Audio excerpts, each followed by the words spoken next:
تمت المهمة بنجاح والكل أرى الفتح على نادي الزمالك. البقاء لله. الكل اتفقوا على سقوطه. وصل للحال بجمهور نادي الزمالك إن بيتفرج على شوية عيال لسه بتلبس بامبرز وبياكلوا اندومي. تخيل نادي الزمالك بحجمه جمهوره بقى يتفرج على شوية عيال ملطشة لكل فرق الدوري الممتاز. عشان تبقى مبسوط، انت كده مبسوط والاعلام طالع فرحان، عامل تمثيليه وحاطط نادي الزمالك هو البطل. ما انا لما خدت الارض عشان اقف على رجلي انت طمعت فيه وعرفت ان انا بدات افوق، سحبتها مني تاني وقلت لي خد ارض بديل.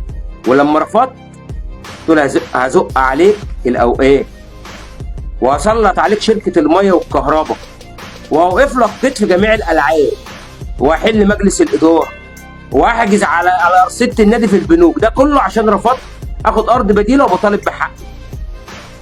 وقلت لي هطلع عليك او اطلع المجلس عليه شبهه فساد. طب اول ما وافقت الدنيا بقت زبادي في الخلاط وكأن لم يكن. والزيارات شغاله زي الفل والدنيا بقت جميله وسلسه. وسمعنا ان الارض بتتباع. يبقى انا كده ما عنديش شبهه فساد. طب انا محتاج اعرف بقى مين هنا الفاسد؟ انا اللي فاسد؟ مجلس اداره الزمالك اللي فاسد ولا انت اللي فاسد؟ وبتهددني وبتلوي دراعي عشان ارض بارض بديله.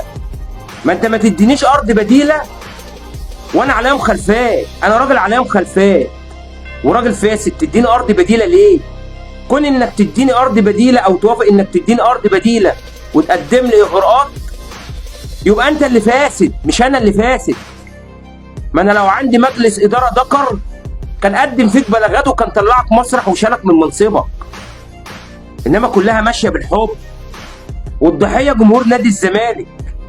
حسبي الله ونعم الوكيل فيكم. دمرتوا نادي الزمالك